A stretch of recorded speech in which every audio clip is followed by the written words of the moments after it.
Hello बच्चों, आप लोगों का एग्ज़ाम है साइंस का, नेक्स्ट बोर्ड का एग्ज़ाम। और उस एग्ज़ाम से पहले आपको क्या प्रिपरेशन करनी है, कैसे प्रिपरेशन करनी है, क्या तैयारी का फॉर्मेट होना चाहिए, क्या फेज प्लान होना चाहिए, वो मैं आप लोगों को बता दूं। ठीक है, देखिए अभी आप लोगों के एग्जाम में 4-5 दिन का समय, तो आज आप सबसे पहले क्या कर सकते हैं बच्चों। सबसे पहले हम लोग यहाँ पर स्टार्ट करेंगे फिजिक्स से। देखो फिजिक्स के अंदर आपको करना क्या है। सबसे पहले अगर मैं लाइट चैप्टर के बारे में बात करता हूं तो लाइट चैप्टर के अंदर रिफ्लेक्शन और रिफ्रैक्शन के अंदर आप लोगों को उसके जितने भी रे डायग्राम्स है, उन सारे रे डायग्राम्स की बच्चों आज प्रैक्टिस करनी है। सारे के सारे रे डायग्राम, चाहे वो लेंस के हो और चाहे वो मिरर के हो, आज उन सबको ड्रॉ करके देख लीजिए सबसे पहले जो है।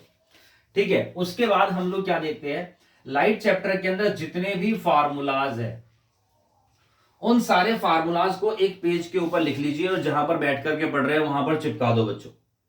आप फार्मूलाज देखेंगे, फार्मूला इतनी बार आप लोग गो थ्रू कर ले ताकि आप लोगों को जब न्यूमेरिकल्स देखे तो समझ में आ जाए, रट जाए कि कौन सा फार्मूला उसके अंदर पुटअप करना है। तो आप एक फार्मूला जो है यहां पर मेंशन कर सकते हैं।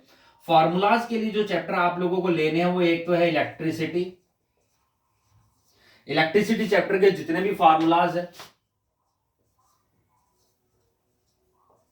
और लाइट चैप्टर के जितने भी फार्मूलाज है, लेंस फार्मूला है, मिरर फार्मूला है, मैग्निफिकेशन है, वो सारे एक जगह पर मेंशन कर ले। जो मैं आपको बता रहा हूं आप उस फेस प्लान के अकॉर्डिंग चलिए। उसके अलावा जितने भी आप लोगों के चैप्टर है, अब ह्यूमन आई से जो भी क्वेश्चंस है, सॉरी, तो जितने भी क्वेश्चंस है उसमें जितने भी एटमॉस्फेरिक रिफ्रैक्शन के क्वेश्चंस है, आप उनको गो थ्रू कर ले। क्योंकि मैक्सिमम देखो जो क्वेश्चंस पूछे जाते हैं लाइट चैप्टर से, तो लाइट से आपके जो क्वेश्चंस आते हैं वो सिर्फ न्यूमेरिकल्स आते हैं, और वो भी 3 से 4 मैक्सिमम न्यूमेरिकल्स रहते हैं। कोई बहुत ज्यादा क्वेश्चंस नहीं बनते उसके अंदर। जो है जो मैक्सिमम क्वेश्चन बनते हैं वो आप लोगों के ह्यूमन आई चैप्टर से बनते हैं, एटमॉस्फेरिक रिफ्रैक्शन के। जैसे sunset delay, advance sunrise sunset का क्वेश्चन आ जाता है। उसके अलावा स्विमिंग पूल की जो डेप्थ होती है वो हमारे को ऊपर दिखाई देती है, या स्टार्स ट्विंकलिंग करते हुए, या प्लैनेट्स ट्विंकल क्यों नहीं करते, इस तरह के जो क्वेश्चंस है वो आते हैं। तो एटमॉस्फेरिक रिफ्रैक्शन के सबसे पहले आप क्वेश्चंस गो थ्रू करेंगे। फिर इसके अंदर प्रिज्म के जो क्वेश्चंस है आप लोग वो गो थ्रू कर सकते हैं। रेनबो फॉर्मेशन का क्वेश्चन पूछा जाता है यहां पर।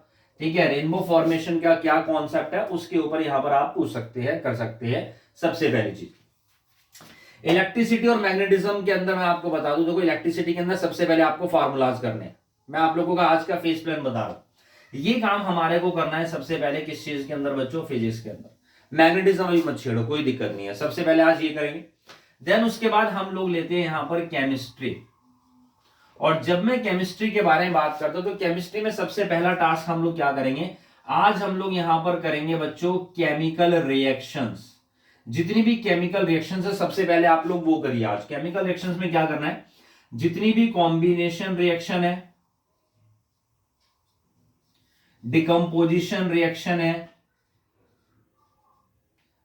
डिस्प्लेसमेंट रिएक्शंस है, या फिर डबल डिस्प्लेसमेंट रिएक्शंस है, और साथ ही साथ रिडॉक्स रिएक्शंस है, इन सब की बच्चों आप लोगों को लगभग ज्यादा नहीं, सिर्फ और सिर्फ 5-5 रिएक्शंस आप लोगों को करनी है आज।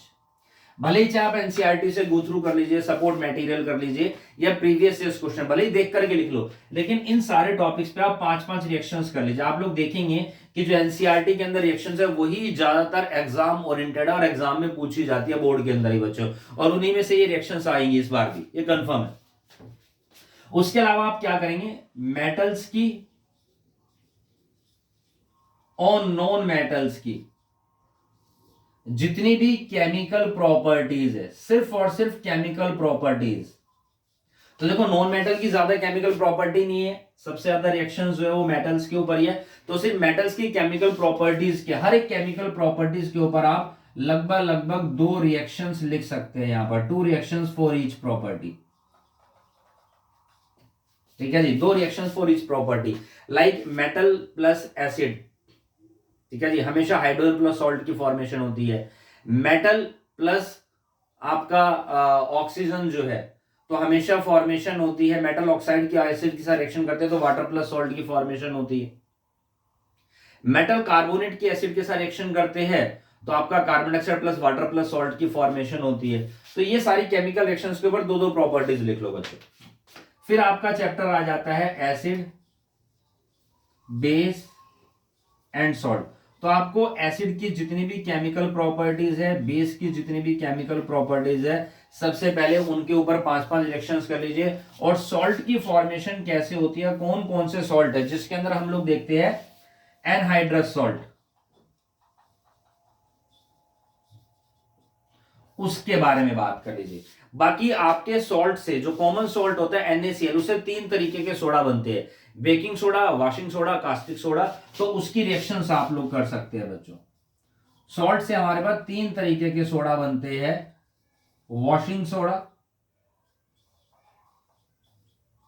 कास्टिक सोडा और बेकिंग सोडा। इनके बारे में आप लोग गो थ्रू कर सकते हैं। इन तीनों में से किसी ना किसी के ऊपर क्वेश्चन जरूर आएगा।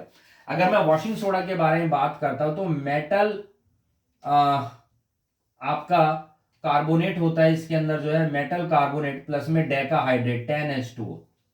वॉशिंग सोडा जो सॉरी बेकिंग सोडा जो होता है आपका, वो मेटल हाइड्रोजन कार्बोनेट होता है। और कास्टिक सोडा जो होता है वो NaOH, जो एक तरीके का बेस होता है। और जब NaOH की फॉर्मेशन होती है तो जिस रिएक्शन में होती है वो क्लोर एल्कली प्रोसेस कहलाती है, क्योंकि उसमें क्लोरीन भी निकलता है। एल्कली यानी जिस आपके कंपाउंड के अंदर OH है, बेस है, जो वाटर डिसॉल्विंग होता है, उसको हम एल्कली बोलते हैं। तो सबसे पहले आप आज के फेस टाइम में सबसे जो ज्यादा कंसंट्रेट करना है आप लोगों को फिजिक्स और केमिस्ट्री के इन टॉपिक्स पे करना है। आप लोग ये करेंगे, आप देखेंगे इनमें से मैक्सिमम क्वेश्चंस बन जाएंगे और आपका जो कॉन्फिडेंस है बूस्ट हो जाएगा। कल हम करेंगे बच्चों बायोलॉजी के बारे में बात, क्योंकि बायोलॉजी के भी बहुत सारे क्वेश्चंस आते हैं, लेकिन सबसे पहले केमिस्ट्री और फिजिक्स को गो थ्रू करेंगे।